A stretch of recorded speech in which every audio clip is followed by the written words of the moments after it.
Hello વિદ્યાર્થી મિત્રો, કેમ છો? મજામાં? વેલ, તો સરસ મજાની આપણે વિદ્યુત ઋણતાની જબરદસ્ત વાતો કરી છે અને એ જ વિદ્યુત ઋણતાની વાતોને જે આપણે આગળ મસ્ત મજાની વધારવાની છે. બહુ ઇન્ટરેસ્ટિંગ વાતો આવતી જાય છે. મેં તમને ગઈકાલે કીધું હતું કે એની જે બીજા જે ગુણધર્મો છે, બરોબર છે, આવર્ત કોષ્ટકના બીજા ગુણધર્મો જેમ કે પરમાણુ ત્રિજ્યા છે, સ્ક્રીનિંગ અસર છે, એની સાથે વિદ્યુત ઋણતાનો શું સંબંધ છે, એ બધી વાતો આપણે કરવાની છે. પછી બીજું જોવાનું છે મુલિકન, જાફે, ઓલ્ડરેડ, રોચોક અને પાઉલિંગના જે સૂત્ર છે તે. મેં તમને કીધું એની સાબિતી પણ છે. સાબિતી આપણે કંઈ જરૂર નથી, સૂત્રની પણ કંઈ જરૂર નથી, પણ થોડું એક્સ્ટ્રા જીનિટમાં તમને થોડો ખ્યાલ આવે એટલા માટે. એ પહેલાં જરાક એક ક્વેશ્ચન છે મારા મગજમાં. એ ક્વેશ્ચન જરાક જોઈ લઈએ કે ભાઈ તમારા લિથિયમ, બોરોન, નાઇટ્રોજન, ઓક્સિજન અને carbon, lithium boron, nitrogen, oxygen અને કાર્બન માં કોની વિદ્યુત ઋણતા સૌથી વધુ હોય છે?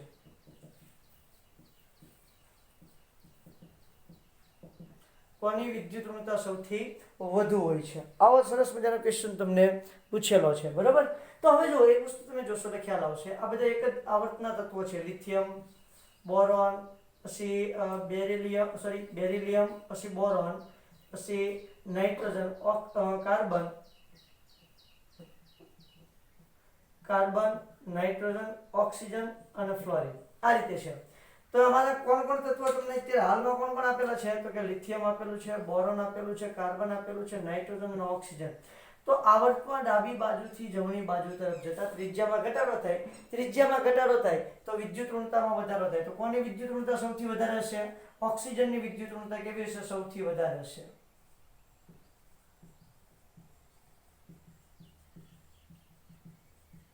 સૌથી વધુ હશે, બરાબર? એમાં જો તમારે ક્રમ લખવો હોય તો ક્રમ પણ તમે લખી શકો, કોઈ પણ જાતની શંકા કુશંકા રાખ્યા વગર, બરાબર છે. ઓક્સિજનની વિદ્યુત ઋણતા વધુ છે. જો ભાઈ આ વિદ્યુત ઋણતાની વાત થઈ છે બેટા, ઇલેક્ટ્રોન પ્રાપ્તિ એન્થાલ્પીની કે આયનીકરણ એન્થાલ્પીની વાત થતી નથી, બરાબર છે. વિદ્યુત ઋણતાની વાત થઈ છે તો ઓક્સિજનની વિદ્યુત ઋણતા વધારે છે, 3.5 છે. આની 3 છે, ગઈકાલે વાત કરી હતી, અને ફ્લોરિનની 4 છે, બરાબર. પછી ક્લોરીન છે તો ક્લોરીનની પણ પાછી કેટલી છે? 3. ક્લોરીન અને નાઇટ્રોજનની કેવી હોય છે? સમાન હોય છે. આવી પણ મેં તમને વાત કરેલી હતી. ઓકે વેલ, હવે ત્યાંથી જરાક આપણે આગળ વધીએ. તો આગળ વધવામાં શું છે સાહેબ? તો કે આગળ વધશું એટલે આપણને સરસ મજાના નવા ખ્યાલ આવશે. તો સૌથી પહેલા હું શું કરીશ તો કે ભાઈ જે તમારા પાઉલિંગ, પછી મુલિકન, જાફે અને ઓલ્ડરેડ, રોચો, આના જે સૂત્ર છે એ સૂત્ર તમને સરસ મજાના સમજાવી તો બહુ ઇન્ટરેસ્ટિંગ છે. બીજી વાત એ છે, સૂત્રની તારવણીમાં આપણે બહુ માથાકૂટ કરવા નથી, કારણ કે આ સૂત્ર ક્યારેય પૂછાતા નથી બેટા. બાય ચાન્સ તમારાથી પૂછાઈ ગયું તો, બરાબર છે. સિલેબસમાં તો છે, ખાલી નામ છે, પણ એના સૂત્ર ક્યાંય આપણને સિલેબસની અંદર આપેલા છે નહીં. તો શું થશે? પાઉલિંગનું સૂત્ર પહેલા લખું છું.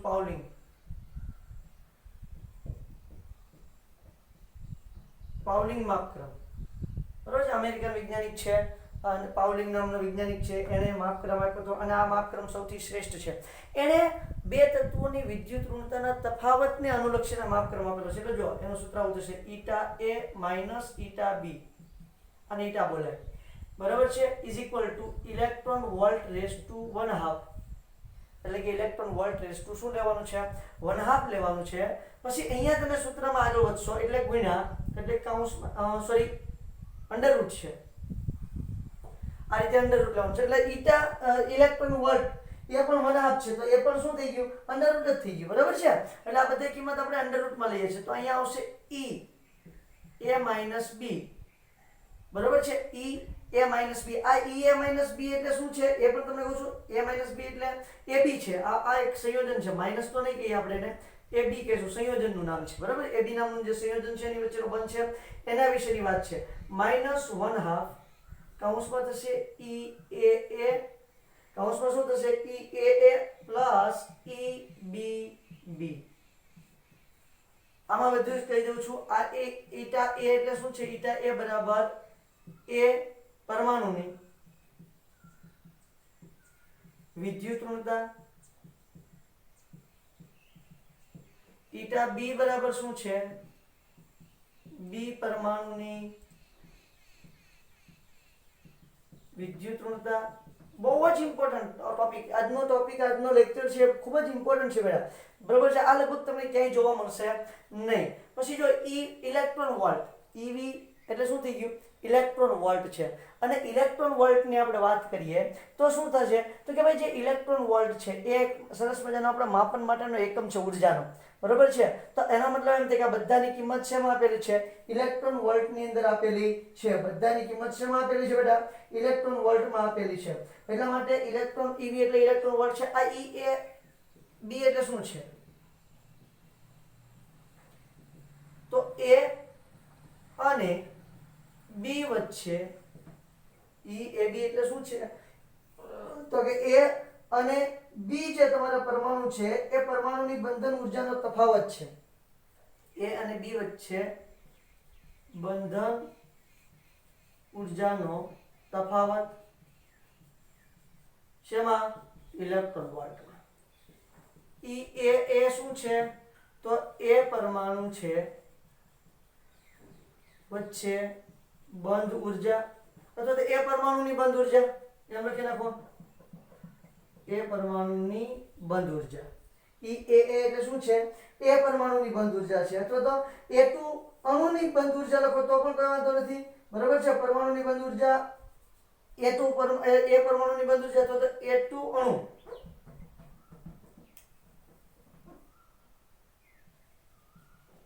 આ બેસ્ટ રહેશે. ઈ બી શું છે, B2 અણુની બંધ ઊર્જા છે. કોની બંધ ઊર્જા છે, B2 અણુની. હવે કોઈ વસ્તુ બાકી રહી છે, ના નથી રહેતી. તો આ સરસ મજાની તમારે કોની વાત થઈ કે પાવડિંગ માપક્રમની. હવે જો આ ઇલેક્ટ્રોન વોલ્ટમાં છે, એને સપોઝ કે મારે કેલરીમાં ફેરવવું હોય, કિલો કેલરીમાં, તો એનું સૂત્ર શું થશે, જો ફેરવી શકો છો, ફેરવાય છે આરામથી, કોઈ પણ જાતની મુશ્કેલી વગર તમે સરળતાથી ફેરવી શકો છો. પણ આપણે બહુ જાજી માથાકૂટમાં પડ્યા વગર સીધો જ ફેરવી નાખશું, એનું કંઈ ગણતરી, મૂલ્યની ગણતરી કરવાની કે એવી બહુ ઝંઝટ કરવાની આપણે અત્યારે હાલમાં જરૂર છે નહીં. એટલે સીધું જ હું લખી નાખું છું કિલો કેલરીમાં, તો શું થશે, eta A minus eta B is equal to kilo કેલરીમાં ફેરવું છું. એટલે જે ઇલેક્ટ્રોન વોલ્ટનું મૂલ્ય છે ને એ આવું થઈ જશે 0.208, બરોબર છે. પછી અહીંયા તમારે અંડરરૂટનું અંડરરૂટ જ રાખવાનું છે. આ જેટલી વસ્તુ છે ને એ બધી વસ્તુ તમારે બેઠી અંદર મૂકી દેવાની છે. એટલે કઈ, તો કે અંડરરૂટ એ ઇન્ટુ બી, એટલે કે એ બી લખું છું ખાલી, બરોબર, માઇનસ નથી બોલતો પ્લીઝ. એટલે એનું શું કહી દઈશ, એને કહી દઈશ સીધું એ બી. શું કહી દઈશ, એ બી. તો કે અંડરરૂટ ઈ એ બી પ્લસ 1/2 અંડરરૂટ ઈ એ પ્લસ ઈ બી બી. સોરી, ફરી વખત આખું લખી જ નાખું તો તમને વધારે અનુકૂળ પડશે. ઈ એ બી માઇનસ 1/2, માઇનસ આવશે, પ્લસ ના આવે, બરાબર છે. શું આવશે, ઈ એ અહીંયા છે આવશે પ્લસ ઈ બી બી. દેખાય છે ને, તો નીચે લખી નાખો બેટા.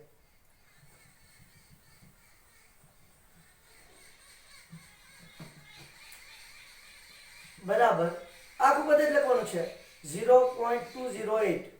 શું આવશે, 0.208 અંડરરૂટ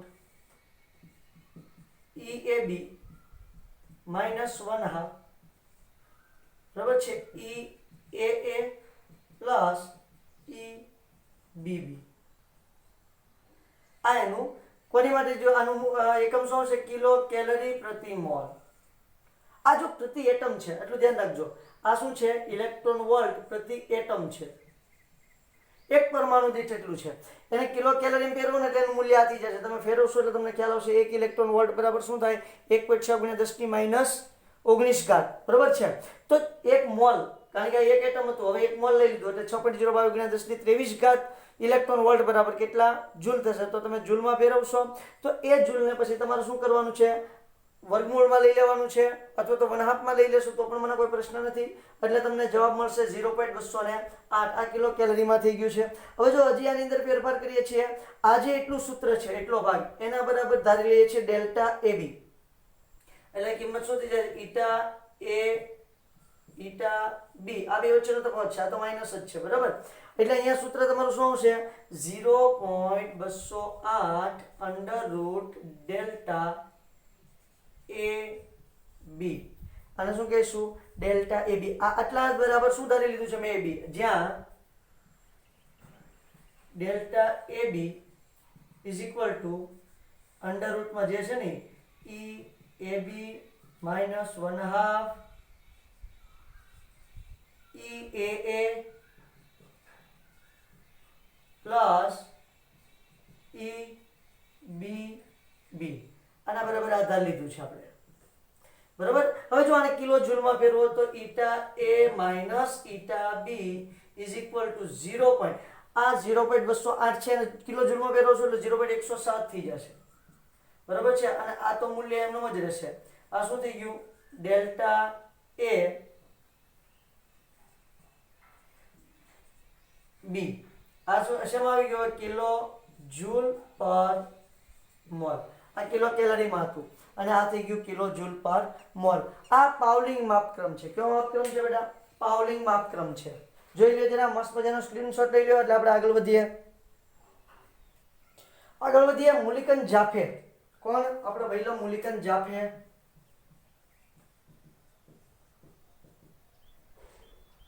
બરાબર છે. મુલિકન જાફેએ શું કીધું છે ભાઈ? તો એને પણ સરસ મજાનું, એને તો આ બધા છે ને ઓલાએ તો તફાવતની સ્વરૂપે આપ્યું છે અને ડાયરેક્ટ જ આપી દીધું છે ઈ એ. એટલે શું થઈ ગયું એની વિદ્યુત ઋણતા, બરાબર છે. તો મુલિકન જાફે ઇલેક્ટ્રોન આયનીકરણ ઉર્જા અને ઇલેક્ટ્રોન પ્રાપ્ત એન્થાલ્પી, આયનીકરણ ઉર્જા અને ઇલેક્ટ્રોન પ્રાપ્ત એન્થાલ્પી અનુલક્ષી ને વિદ્યુત ઋણતાનો ખ્યાલ આપ્યો, બરાબર છે. તો એને શું કીધું delta I H minus delta EGH by 2, બરાબર છે. કિલો જૂલમાં આપેલું છે, કિલો જૂલ પર મોલ. ડેલ્ટા આઈ એચ એટલે શું થયું ઇલેક્ટ્રોન પ્રાપ્ત એન્થાલ્પી માઇનસ ઈજીએચ, તો આયનીકરણ એન્થાલ્પી અને ઇલેક્ટ્રોન પ્રાપ્ત એન્થાલ્પી ભાગ્યા 2. આવી રીતે મુલિકન જાફેએ છે એ સૂત્ર આપેલું છે સરસ મજાનું. કોની માટેનું? તો કે વિદ્યુત ઋણતા માટેનું, જે યોગ્ય ઠરતું નથી. ફેરફાર આની અંદર બહુ બધું જોવા મળે છે, બરાબર. ત્યાર પછી ઓલ્ડરેડ રોચો આવે છે. ઓલ્ડરેડ રોચો જે છે, ઓલ્ડરેડ રોચો તો અમુક કિંમતો આપીને આપેલું છે, બહુ ઇન્ટરેસ્ટિંગ આપ્યું છે. એને પણ ડાયરેક્ટ જ આપેલું છે, માત્ર એક જ તે તફાવતના સ્વરૂપમાં આપેલું છે. બાકી બે તો કેવું આપેલું છે? ડાયરેક્ટ આપેલું છે. એનું સૂત્ર શું છે? તો જો ઈટા એ એટલે આ શું છે તો તમને ખબર જ હશે, તો કે એની વિદ્યુત ઋણતા. અહીંયા પણ એની વિદ્યુત ઋણતા 0.359 એને ગુણ્યા ઝેડ ઇફેક્ટિવ એટલે અસરકારક કેન્દ્રીય વીજભાર થયો આપણો, બરાબર છે, ભાગ્યા આર સ્ક્વેર પ્લસ 0.744 અહીંયા ઝેડ ઇફેક્ટિવ એટલે શું છે? તો કે ઝેડ ઇફેક્ટિવ એટલે અસરકારક કેન્દ્રીય વીજભાર.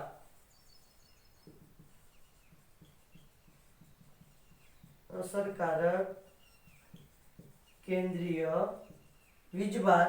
અને આર સ્ક્વેર એટલે શું છે? તો કે ત્રિજ્યા, પરમાણુની ત્રિજ્યા.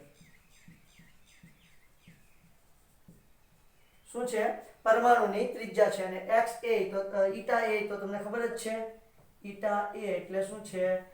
a ની વિદ્યુત ઋણતા. તો આ બે માપક્રમ છે ને ખાસ એવા કોઈનું ધ્યાન ખેંચી શક્યા નહોતા.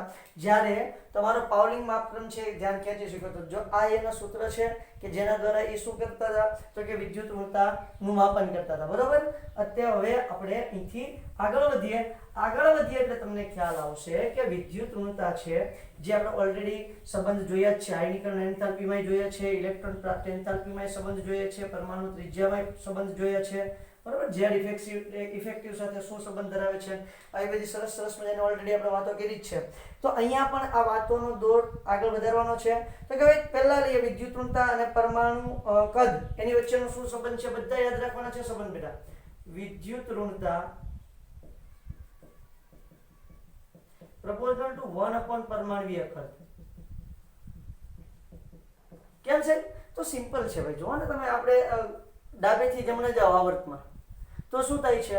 કદ ઘટતું જાય તો વિદ્યુત ઋણતા વધતી જાય.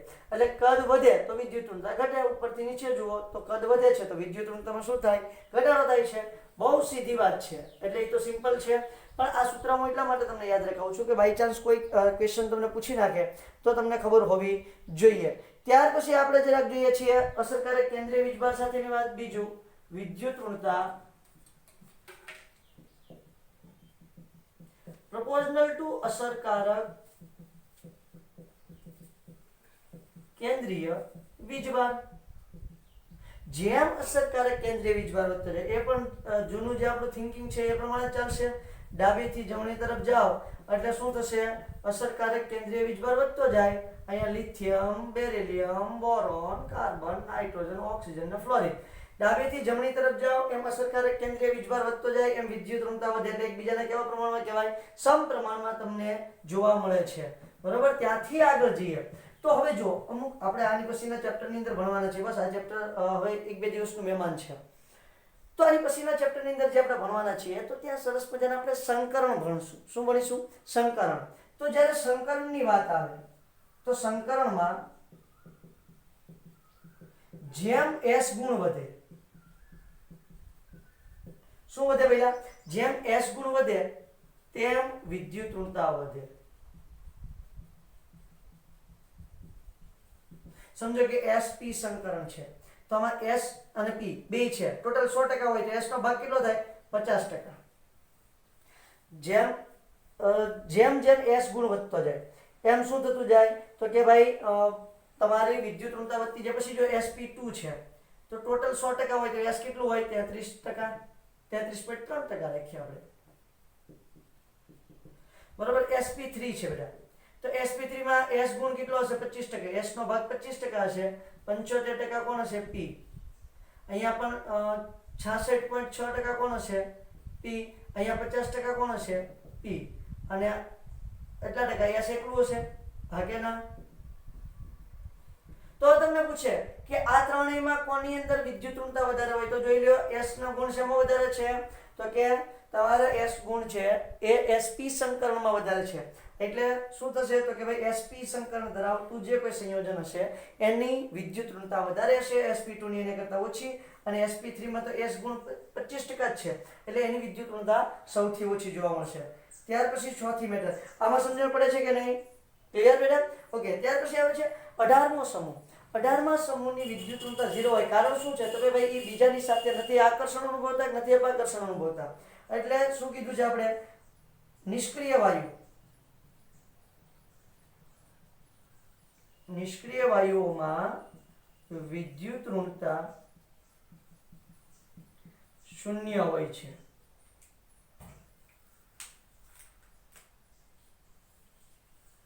નિષ્ક્રિય વાયુઓમાં વિદ્યુત ઋણતા કેવી હોય છે બેટા? 0 તમને જોવા મળે છે. હવે જો અમુકમાં પછી ફેરફાર તમને જોવા મળશે. હવે તો ફેરફારમાં તો જોવા જઈએ તો કોણ આવશે? તો સમૂહ 12 ના તત્વો લઈએ. પાંચમું લઉં છું સમૂહ 12. અપવાદ વાત કરવાની છે. સમૂહ 12 આપણે મેન્ડેલિફનું આવર્ત કોષ્ટક જોઈએ તો શું છે? 2B. 2D જેને આપણે કહીએ છીએ. બરાબર? ચાલો તો એમાં જો ઝિંક, પછી કેડમિયમ અને મર્ક્યુરી. હજી તમે નીચેની તરફ જાઓ તો હજી તમને નીચે તત્વો જોવા મળશે. હા કે ના? આ 3D 4D 5D પછી 6D આવે છે. હા કે ના? હા 6D આવે છે. બરાબર છે? 6D માં કોણ આવશે? તો જો આપણે ઓલરેડી 6D તત્વ જે છે એ શોધાઈ ગયેલું છે અને આપણે એની વાત કરી નાખી છે. પણ આપણે અહીંયા 11મા ધોરણની અંદર એની વાતો કરવાની નથી. એની વાત ઓલરેડી આપણે કરી છે. બરાબર? કોપરનિશિયમ તત્વ છે. અહીંયા જરાક સાઈડમાં કહી દો કોપરનિશિયમ Cl. બરાબર છે? પણ મેં તમને કીધું એની વાત આપણે કરવાની નથી. હવે જો કોપરનિશિયમ તત્વ જે છે આમાં શું છે? તો કે આમાં તમે ઉપરથી નીચે તરફ જશો એમ એની વિદ્યુત ઋણતામાં શું થાય છે? તો કે ભાઈ જો ઉપરથી નીચે તરફ જાઓ ને એટલે સંકોચન થાય છે. લેન્થેનોઇડ સંકોચન થાય છે એટલે વિદ્યુત ઋણતા ઘટશે. કારણ કે આનું કદ છે ને એ ઘટશે. સોરી, કદ ઘટે છે એટલે વિદ્યુત ઋણતા વધશે. શું થશે? વિદ્યુત ઋણતા વધશે. માં Zn થી નીચે તરફ જતા વિદ્યુત ઋણતા વધે છે, કારણ કે લેન્થેનોઇડ સંકોચન થવાથી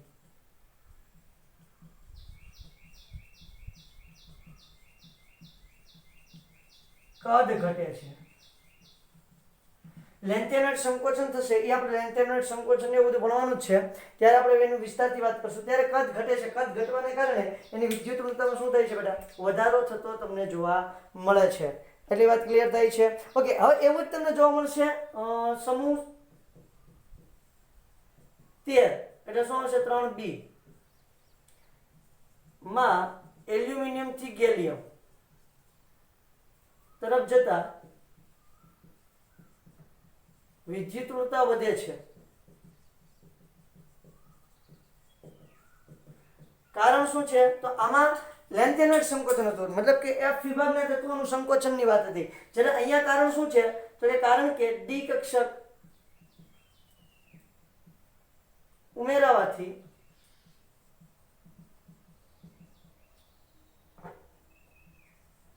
એલ્યુમિનિયમ કરતા ગેલિયમનું કદ નાનું હોય છે.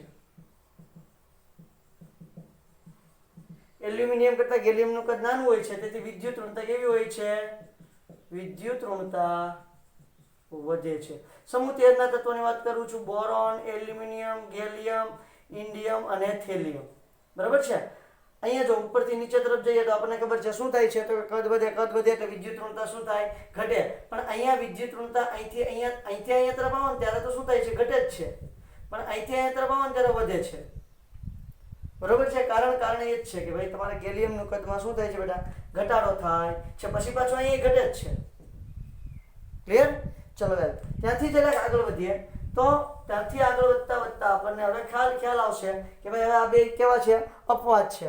વેલ, હવે અધાતુ છે. તો અધાતુમાં વિદ્યુત ઋણતા ધાતુ કરતા કેવી હોય? વધારે હોય છે. બહુ ઇન્ટરેસ્ટિંગ વાત છે, એ આપણે ઓલરેડી કાલ શીખી ગયા. અધાતુમાં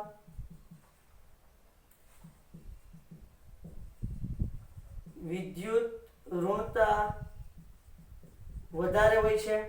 અધાતુમાં વિદ્યુત ઋણતા વધારે હોય છે. હવે બંધ ક્રમાંકની વાત કરીએ. વિદ્યુત ઋણતા અને બંધ ક્રમાંક, પ્રોપોર્શનલ ટુ બંધ ક્રમાંક. જો વિદ્યુત ઋણતા બંધ ક્રમાંકના સમપ્રમાણ હોય, એક બંધ હોય તો એની વિદ્યુત ઋણતા દ્વિબંધ કરતા કેવી હોય? ઓછી હોય. અને ત્રિબંધ હોય તો એની વિદ્યુત ઋણતા દ્વિબંધ કરતા કેવી હોય? વધારે હોય. તો એક બંધની વિદ્યુત ઋણતા ઓછી, દ્વિબંધની એનાથી વધારે અને ત્રિબંધની બધા કરતા વધારે. એટલે જેમ બંધ ક્રમાંક વધે એમ વિદ્યુત ઋણતામાં શું થાય છે? વધારો થતો તમને જોવા મળે. બંધ લંબાઈની વાત કરી નાખીએ. વિદ્યુત ઋણતા અને બંધ લંબાઈ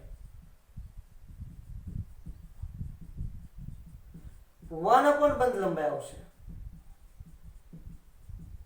કેમ? તો જો એક બંધ હોય ને એની બંધ લંબાઈ વધારે હોય, દ્વિબંધ હોય એની બંધ લંબાઈ ઓછી હોય, અને ત્રિબંધ હોય ને એની બંધ લંબાઈ એના કરતા પણ ઓછી હોય.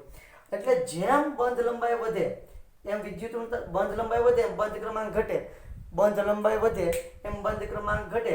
એટલે વિદ્યુત ઋણતામાં શું થાય? ઘટાડો થતો તમને જોવા મળે છે. બંધ લંબાઈ વધે એમ બંધ ક્રમાંક ઘટે. શું ઘટે છે બેટા? બંધ ક્રમાંક ઘટે, મતલબ કે બંધની સંખ્યા ઘટે. વિદ્યુત ઋણતામાં શું થાય છે? તો કે ઘટાડો થતો જોવા મળે. હવે જો બંધ ક્રમાંક વધારે તો બંધને તોડવા માટે ઉર્જા પણ કેવી આપવી પડે? વધારે. તો વિદ્યુત ઋણતા પણ વધારે. એટલે વિદ્યુત ઋણતા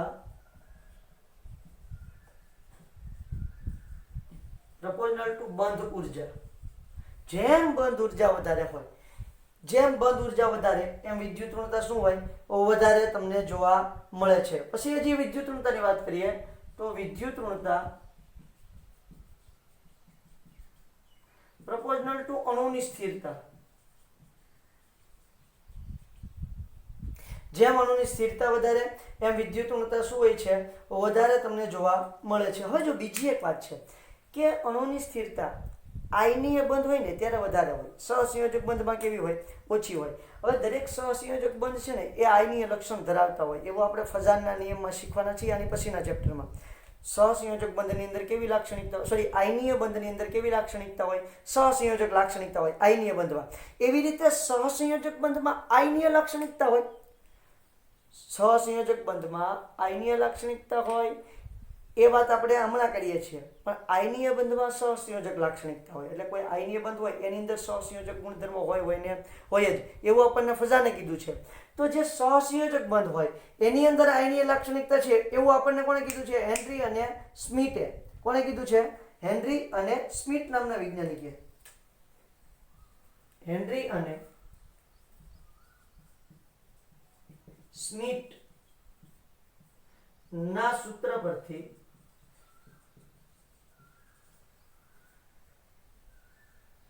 તો હેનરી અને સ્મિથ એ સહસંયોજક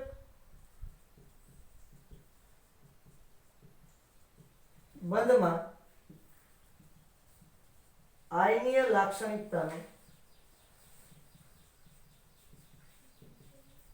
સૂત્ર આપેલું છે. બરોબર છે. હેનરી અને સ્મિથ નામના વૈજ્ઞાનિકે આયનીય જે સહસંયોજક બંધ હોય એમાં આયનીય લાક્ષણિકતાનું સૂત્ર આપ્યું છે. ખાસ યાદ રાખજો, સહસંયોજક બંધમાં આયનીય લાક્ષણિકતા માટે કોણ છે? હેનરી અને સ્મિથ. આયનીય બંધમાં સહસંયોજકતા લાક્ષણિકતા માટે કોણ આવશે? તો કે આવશે આપણો ફઝાન. કોણ આવશે? ફઝાન. તો જો શું સૂત્ર આપ્યું? આયનિક સ્વભાવ, પરસેન્ટેજ ઓફ આયનિક સ્વભાવ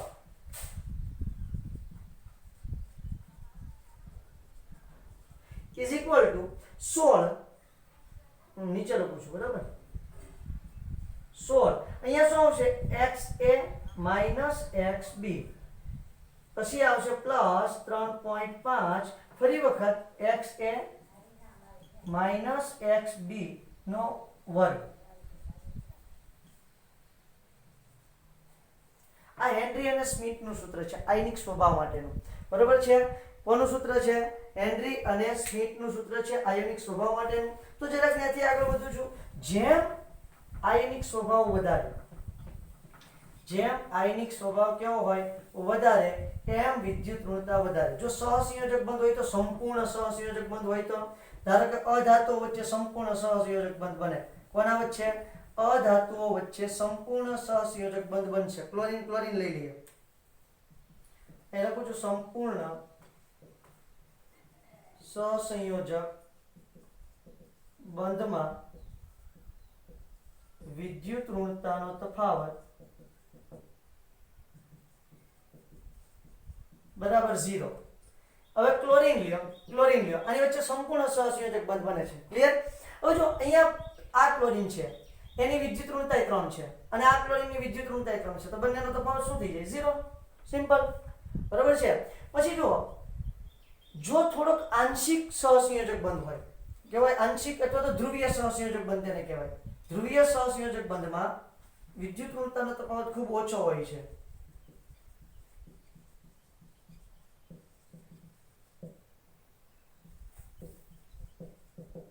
વિદ્યુત ઋણતા નો તફાવત ખૂબ જ ઓછો હોય છે. કેવો હોય છે? ખૂબ જ ઓછો. અને સિમ્પલ થઈ જાય આયનીય બંધ. અહીંયા તમે લેવા જાવ તો આનું ઉદાહરણ કોણ લઈ શકે? બરાબર છે? એનું બંધની વાત કરીએ તો આયનીય બંધમાં વિદ્યુત ઋણતા